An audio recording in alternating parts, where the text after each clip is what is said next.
Dear viewers, welcome back to you all. আমাদের গত পর্বের আলোচনা থেকে আজকে আমরা নতুন একটা টপিকস নিয়ে আলোচনা শুরু করব, সেটি হলো মডাল অক্সিলারি ভার্ব। এটি খুব একটি গুরুত্বপূর্ণ একটি অধ্যায় আমাদের জন্য, কারণ এটি নিয়ে আমরা আলোচনা করছি। মডাল অক্সিলারি ভার্ব হচ্ছে এমন এক ধরনের ভার্ব যেগুলো একটি বিশেষ অবস্থান দখল করে আছে ইংরেজি ভাষাতে, ইংরেজি সাহিত্যে। আর মডাল অক্সিলারি ভার্ব নিয়ে আলোচনা করার শুরুতেই আমাদেরকে একটু জেনে নেওয়া যাক যে আসলে মডাল অক্সিলারি ভার্বগুলোর ফাংশন কী রকমের। মডাল অক্সিলারি ভার্ব সবসময় ফাইনাইট ভার্বের আগে বসে, এই কথাটা মনে রাখা দরকার। কারণ হচ্ছে মডাল অক্সিলারি ভার্ব এটা কখনোই ফাইনাইট ভার্ব ব্যতীত বসতে পারে না। তবে কখনো কখনো ক্যানের একটু ব্যতিক্রম দেখা যায়, যেমন আই ক্যান, মানে আমি পারি, এরকম অর্থে কখনো কখনো চাইলে স্পোকেন ইংলিশে ব্যবহার করা যেতে পারে। তবে মডাল অক্সিলারি ভার্বগুলো ফাইনাইট ভার্ব, তো মেইন ভার্ব ছাড়া বসে না, সাধারণত এরকম দেখা যায় না। অতএব বলাই যেতে পারে ফাইনাইট ভার্বের পূর্বে মডাল অক্সিলারি ভার্বগুলো বসবে।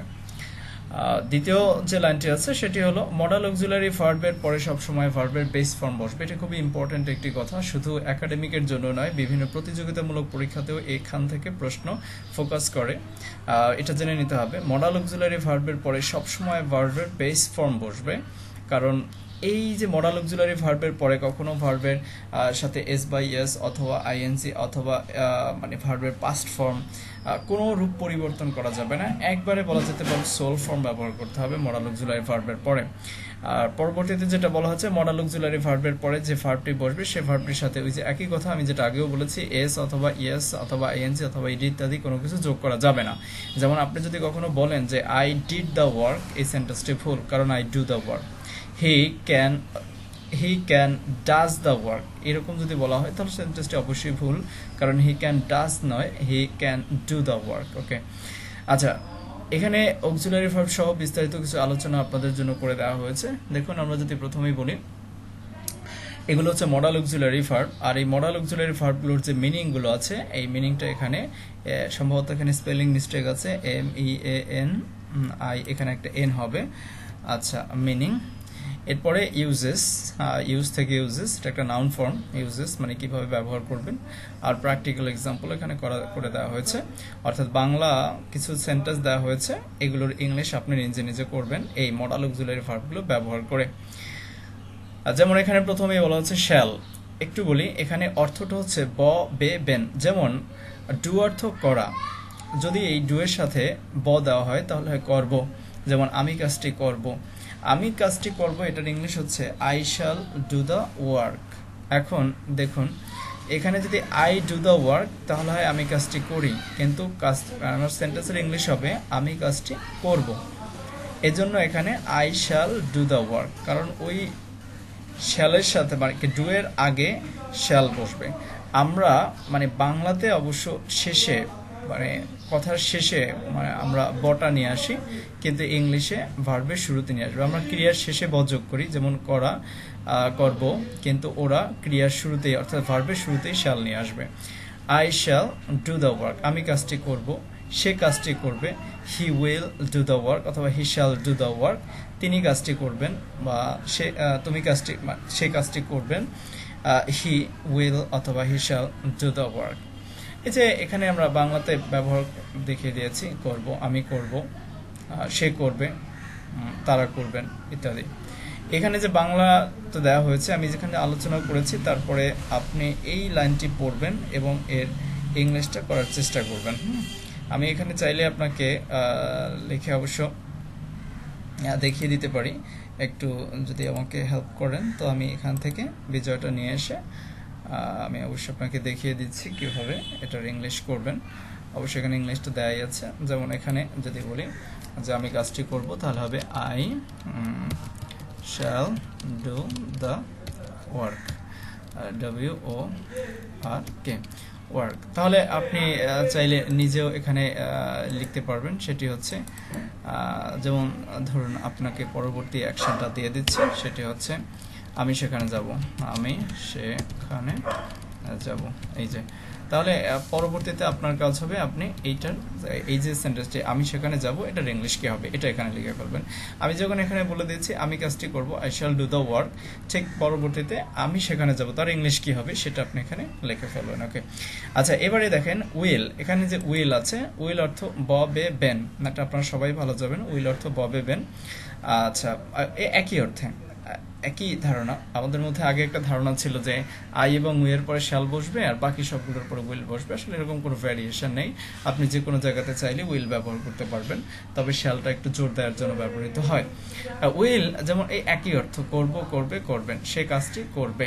আচ্ছা এটার যদি আমরা ইংলিশ করি তাহলে একবারে আপনি দেখবেন যে সে কাজটি করবে ইংলিশটা কি হবে, হি উইল ডু দ্য ওয়ার্ক। আচ্ছা এটা হলো, কিন্তু পরবর্তীতে যদি আমরা আপনাকে বলি যে আপনি এটার ইংলিশ করবেন তাহলে সেটা কিরকম করবেন দেখুন, এখানে আমি লিখে দিই সে এখানে আসবে আসবে। আচ্ছা তাহলে এইটার ইংলিশটা আপনাকে করে নিতে হবে, আপনি এইটার ইংলিশ করার চেষ্টা করবেন, ঠিক আছে।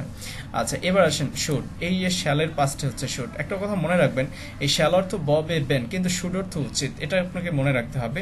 যেমন করা উচিত, যেমন আমি যেখানে লিখেছি আমার কাজটি করা উচিত, তাহলে এটার ইংলিশ কি হবে আমরা একটু দেখে নিচ্ছি। এটার ইংলিশটা হবে আমার কাজটি করা উচিত, তাহলে আই শ্যাল, মানে সরি এক্সকিউজ মি শ্যাল না, এস এস ওই oldie, I should do the work. এই যে আমি এটা বলেছি আমার কাজটি করা উচিত, I should do the work. তাহলে পরবর্তীতে আপনার জন্য আমি একটা কাজ দিই, সেটা কি হবে তাহলে সেটা আপনি একটু করে দেখান যে আমাদের দেশকে ভালোবাসা উচিত, আমাদের দেশকে ভালোবাসা উচিত। আচ্ছা সরি, এই যে এইটার কি হবে, এইটার ইংলিশটি কি হবে এটি আপনি অবশ্য দেখে নেবেন, কারণ আমি তো আপনাকে প্রথমে বলে দিচ্ছি আমার কাজটি করা উচিত, এটা হচ্ছে I should do the work. কারণ শুডের পরে দেখেন বেস ফর্ম বসছে সবসময়, এখানে এই যে ডু আছে, এই ডু এর পরে একটু লক্ষ্য করেন, এখানে আমি আন্ডারলাইন করে দেখিয়ে দিলাম, এই যে ডু ডু, এই ডু এর পরে কি হচ্ছে এখানে বেস ফর্ম, শুডের পরে কিন্তু ডু বেস ফর্ম হয়েছে। হ্যাঁ এখানে লক্ষ্য করেন এই যে উইল আছে, এই যে মডাল অক্সিলারি, এই মডাল অক্সিলারিটার পরে কি হচ্ছে দেখেন এখানে কিন্তু এই যে আমি আন্ডারলাইন করে দেখিয়ে দিলাম যে মডাল অক্সিলারির পরে সবসময় কি হলো দেখেন ভার্বের ঠিক বেস ফর্মটা হয়ে গেছে। হ্যাঁ আচ্ছা এই যে বেস ফর্মটা হয়ে গেছে। এখন আপনাকে যেটা করতে হবে সেটি হলো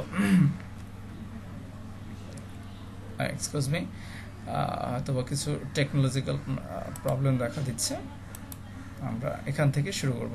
আচ্ছা দেখুন সে কাজটি করবে, হি উইল ডু, এটাকে আমরা একটু দেখিয়ে দিচ্ছি, এটা এই যে অর্থাৎ দেখেন মডাল অক্সিলারি, আমি আগেই বলেছিলাম মডাল অক্সিলারি ভার্বের পর সবসময় ভার্বের বেস ফর্ম হবে, এটাও কিন্তু সেই বেস ফর্মে হয়েছে। আচ্ছা ঠিক আমরা পরবর্তীতে যাই, উঠতাম। আমরা একটা কথা বলি আমি কাজটি করতাম, অথবা সে কাজটি করতো, তাম কথাটা শুধু না, এর সাথে আরো একটু আছে যে আপনি যদি সে কাজটি করতো, আপনি যদি তটাকে নিয়ে আসেন তাহলে ভুল নেই। হ্যাঁ ত মানে কি তারপরে তে, অথবা তারপরে তেন দেন, এভাবে হতো আর কি। এই আমি কাজটি করতাম, সে কাজটি করতো, মানে করতো, আমরা যদি এভাবে বলি করতো অথবা করতেন, এই যে এভাবে করে। আচ্ছা ঠিক আমরা কাজটি করতাম, দেখেন এই যে আমরা কাজটি করতাম, তাহলে এটার ইংলিশ কি হবে একটু লক্ষ্য করলে আপনি বুঝতে পারতেন, আমরা কাজটি করতাম তাহলে হবে উই, মানে we would do the work, এই যে হয়ে গেছে। কিন্তু তার পরবর্তীতে আপনার জন্য আমি একটা অ্যাকশন দিচ্ছি, সেটি হচ্ছে আমরা, মানে প্রতিদিন গোসল করতাম, আমরা প্রতিদিন, দেখেন আমি যদি এখানে আমরা প্রতিদিন গোসল করতাম। আচ্ছা এখন দেখেন তাহলে গোসল করা ইংলিশ হবে টেক ব্যাথ। হ্যাঁ এখন এই যে স্ট্রাকচারটা আছে আমি যেভাবে দিলাম, উডের পরে আপনি সেই টেক ব্যাথ বসিয়ে তারপরে এটার ইংলিশ করবেন, তাহলে এটা আপনার জন্য হয়ে যাবে। আচ্ছা এরপরে আসে দেখেন ক্যান, ক্যান অর্থ হচ্ছে পারা, মানে এখানে অর্থটাই হচ্ছে পারা। যেমন আমি কাজটি করতে পারি, সে ভাত খেতে পারে, তারা সেখানে যেতে পারে, শিক্ষক ভালো পড়াতে পারেন। আচ্ছা এইরকম যদি আপনার কোনো বাংলা সেন্টেন্স চলে আসে তবে তার ইংলিশ করার জন্য আপনি ক্যান ব্যবহার করবেন। এখানে দেখেন আমরা এখানে একটা মানে সেন্টেন্সের উদাহরণ দিয়েছি, সেটি হচ্ছে হেমা বই পড়তে পারে। তাহলে হেমা বই পড়তে পারে, তাহলে এর ইংলিশকে দেখেন আমরা অবশ্যই হেমা, HEMA হেমা। আচ্ছা এইখানে অবশ্যই পারে, পারে এর জন্য আমরা ক্যান নিয়ে আসবো, হেমা ক্যান। আচ্ছা রিড এবং বুক, দেখেন এটা হয়ে গেল। আচ্ছা এখানে হেমা ক্যান রিড বুক, এটা হয়ে গেল। এখন যদি আমি আপনাকে বলি যে হেমা ক্যান রিড বুক, এইটার জন্য আপনি খুব ভালো করে লিখতে পারেন হেমা বই পড়তে পারে, হেমা ক্যান রিড বুক। তো পরবর্তীতে আমি যদি আপনাকে একটা অ্যাকশন দেই যে আমরা সাঁতার কাটতে পারি, এর ইংলিশ কি হবে? আমরা এক্সকিউজ মি, এখানে চন্দ্রবিন্দু হবে, সাঁতার, আমরা সাঁতার কাটতে পারি। আচ্ছা, তাহলে আপনি পাশে এইটার ইংলিশ করবেন। এই যে আমরা সাঁতার কাটতে পারি, তাহলে এটার ইংলিশ কি হবে? এটি হচ্ছে আপনার জন্য হোমওয়ার্ক। ওকে, তারপরে যদি আমরা আসি মেয়ে, দেখেন মেয়ে পারা, কেন পারা, মেয়েও পারা। মেয়ে হচ্ছে আসলে মূলত মানে সম্ভাবনা। আপনি ক্যান হচ্ছে পারা, আর এই মেয়ের অর্থ আসবে, এটার অর্থ হবে পারা, তবে এইটা সবসময় বোঝাবে সম্ভাবনা। যেমন দেখেন, আমরা টেলিভিশনে আবহাওয়া বার্তা দেখি, খুব ভালো করে বুঝতে পারবেন, সেখানে সবসময় তারা একটা কথা বলে যে বৃষ্টি হতে পারে, মানে তারা বলে না কিন্তু কখনো বৃষ্টি হবেই, তার মানে তারা বলতেছেন সম্ভাবনা আছে। যত আবহাওয়ার প্রভাবাসী হোক না কেন, যত বড়ই হোক, সেখানে সবসময় তারা একটা হতে পারে কথাটা বলেন, অর্থাৎ সম্ভাবনা। যেমন বৃষ্টি হতে পারে, এটা কেউ নিশ্চিত নয়, তাই এখানে মনে করেন ইট, মানে এখানে যদি আমরা লিখি ইট, এখানে কিন্তু ক্যান রেইন হবে না, ইট মে, মানে ইট মে রেইন, রেইন। আচ্ছা, বৃষ্টি হতে পারে, কারণ এখানে এই মেনটা হচ্ছে বৃষ্টি হতে পারে অথবা নাও হতে পারে। কিন্তু যদি আপনি বলেন ইট ক্যান রেইন, তার মানে বোঝা যাচ্ছে যে এটা সম্ভাবনাই দেয়। তাহলে আমি আপনাকে বলতে পারি, যদি এটা হয় যে বন্যা হতে পারে, বন্যা হতে পারে, তাহলে আপনি এটার ইংলিশ করে ফেলেন আপনার অবস্থান থেকে। তাহলে দেখেন, আপনি যদি এটার ইংলিশ করতে পারেন যে বন্যা হতে পারে, তো পরবর্তীতে দেখবেন যে না, আপনি আরো সেন্টেন্স করতে পারছেন।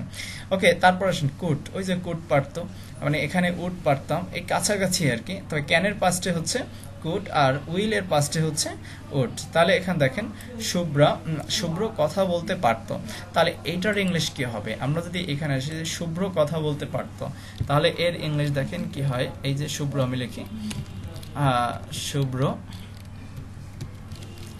এখানে অবশ্য পারতো যেহেতু, সেহেতু আমাকে ক্যানের পাস্টে ইউজ করতে হবে, কুড, সিউএলডি কুড। আচ্ছা, টক, টিএলকে টক।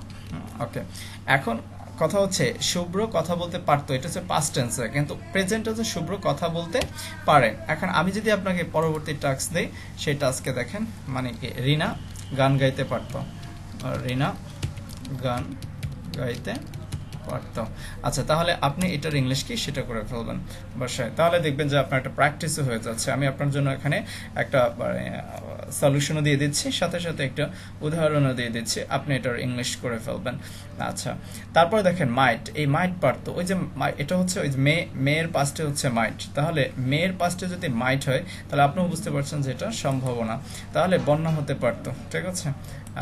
আচ্ছা, তাহলে এটার ইংলিশটা আমরা ধরে নিচ্ছি এখানে, বন্যা হতে পারতাম। আচ্ছা, তাহলে আমরা আবারও মানে চলে আসি, দেখেন এখানে বন্যা হতে পারতো, তার ইংলিশটা কি হবে?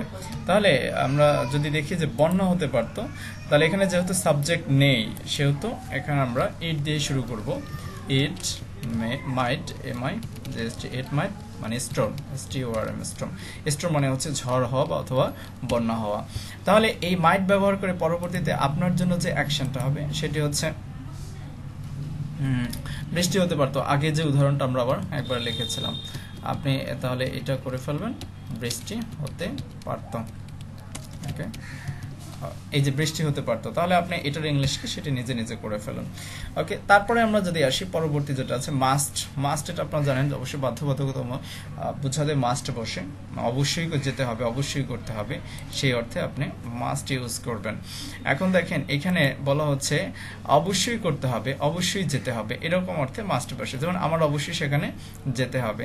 তাহলে আমরা এখানে যদি নিয়ে আসি যে আই মাস্ট গো, আচ্ছা এখানে সেখানে বলছে, সেখানে দেয়ার, আই মাস্ট গো দেয়ার, এখানে আমার সেখানে যেতে হবে। তাহলে এটা একটু খুব ভালো একটা সেন্টেন্স, এবং স্ট্রাকচারটাও খুব ভালো, কারণ এটা ব্যবহার করে আমরা অনেক ইংলিশ সেন্টেন্স করতে পারি। বাধ্যবাধকতা অর্থে মাস্ট ব্যবহৃত হয়। আর আমি তার পরবর্তী আপনাকে অ্যাকশন দিচ্ছি যে আমার অবশ্যই সেখানে যেতে হবে, তাহলে আমি এখানে লিখে দিই আমার অবশ্যই পড়াশোনা করতে হবে, আমার অবশ্যই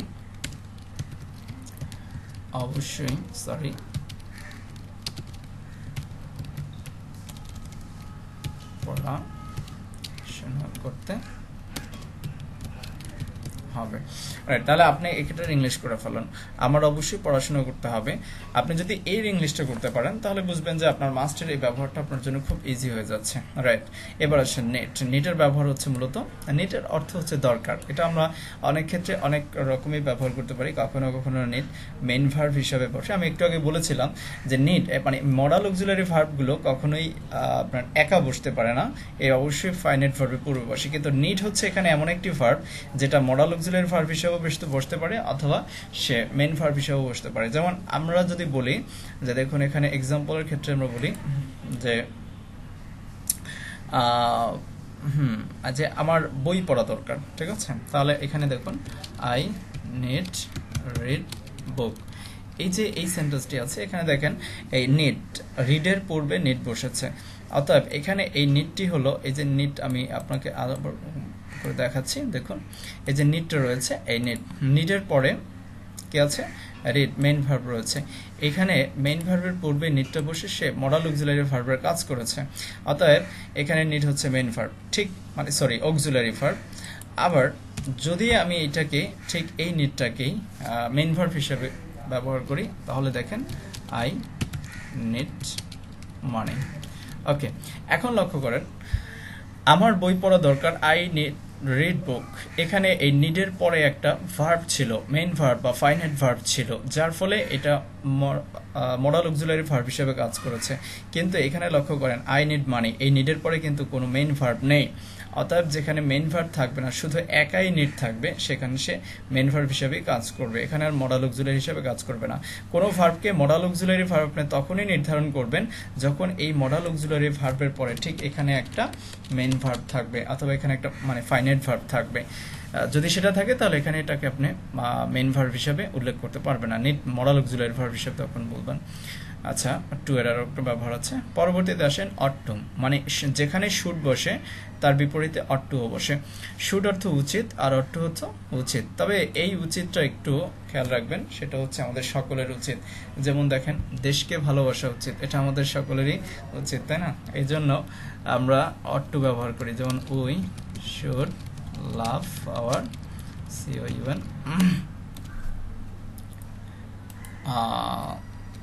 কান্ট্রি। আচ্ছা, আমাদের দেশকে ভালোবাসা উচিত, তাহলে we should love our country. এখন এই যে সেন্টেন্সটি আমি লিখলাম আপনি দেখবেন কেন কিভাবে আসছে। আমাদের প্রথমে সাবজেক্ট আসছে, তারপরে মডাল অক্সিলারি ভার্ব আসছে, এরপরে দেখেন মেইন ভার্ব আসছে, মেইন ভার্বের পরে আদার ওয়ার্ডস আসছে বা অবজেক্ট আসছে যেটাকে বলা হয়। আচ্ছা, এবার আসেন ডেয়ার। ডেয়ার অর্থ সাহস করা। আমরা অনেক সময় বলি না হাউ ডেয়ার ইউ, মানে এত বড় সাহস তোমার, কত বড় সাহস, এই অর্থে আমরা অনেক সময় ডেয়ার ব্যবহার করি সাহস করার অর্থে। যেমন আমি সেখানে যাওয়ার সাহস করি, মানে আমার সেখানে যাওয়ার সাহস আছে। আমরা যদি সেভাবে কখনো লিখতে চাই তাহলে আই ডেয়ার গো দেয়ার। দেখেন এখন আই ডেয়ার গো দেয়ার। আচ্ছা, তাহলে আই ডেয়ার গো দেয়ার মানে আমি সেখানে, মানে আমার সেখানে যাওয়ার সাহস আছে। আচ্ছা, এবার দেখেন তাহলে আমি রাতে একা বাইরে যাওয়ার সাহস করি। যদি আমি বলি এখানে তাহলে সেটার ইংলিশ কি হবে? দেখেন আমি রাতে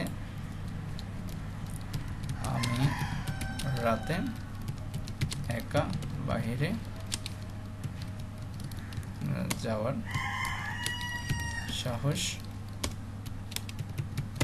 রাখি। তাহলে দেখেন আমি আপনাদের জন্য এটা আলোচনা করলাম, কারণ হচ্ছে এই ডিটেলসগুলো আমি আপনাকে বলে দিলাম এবং একটা এক্সাম্পল লিখে ঠিক তার ইংলিশটাও আমি পাশাপাশি লিখে দিলাম এবং আপনার জন্য আর একটা উদাহরণও লিখে দিলাম, মানে যেটার বাংলা আমি লিখে দিয়েছি, আপনি ইংলিশটা করবেন, বাসায় বসে ইংলিশ করবেন। কারণ পরবর্তী কোনো এক সময় অবশ্যই আপনি আমার চ্যানেলে প্রশ্ন করলে ডেফিনেটলি আমি এগুলোর ইংলিশ আপনাকে বলে দেবো না। এই মুহূর্তে আর আমি ইংলিশটা বলে দিচ্ছি না, কারণ তাহলে এটা আপনার জন্য খুব সহজ হয়ে যাবে। সো আপনি নিজে চেষ্টা করতে থাকুন, আগে এই মডাল অক্সিলারি ভার্বগুলো মনে রাখুন এবং এগুলোর অর্থ মুখস্থ করে ফেলুন। আর পরবর্তী কোনো এক লেকচারে অবশ্যই মডাল অক্সিলারি ভার্ব ব্যবহার করে কিভাবে আপনি ইংলিশ সেন্টেন্স তৈরি করবেন সেগুলো আমি অবশ্যই কোনো একটা নেক্সট লেকচারে আপনাদেরকে বলে দেবো। কিন্তু এই মুহূর্তে আপনাদের জন্য যেটা ইম্পর্টেন্ট সেটা হচ্ছে এই মডাল অক্সিলারি ভার্বটা খুব ভালো করে জানা। তো আজকের মতো মডাল অক্সিলারি ভার্বের আলোচনা এই পর্যন্তই রাখছি। কোনো একটা পরবর্তী কোনো এক সময় আমরা আরও অন্য কোনো একটা টপিকস নিয়ে উপস্থিত হব। পরবর্তী টিউটোরিয়াল দেখার জন্য আপনাদেরকে আমন্ত্রণ জানাচ্ছি। সে পর্যন্ত সবাই ভালো থাকবেন। আল্লাহ হাফেজ।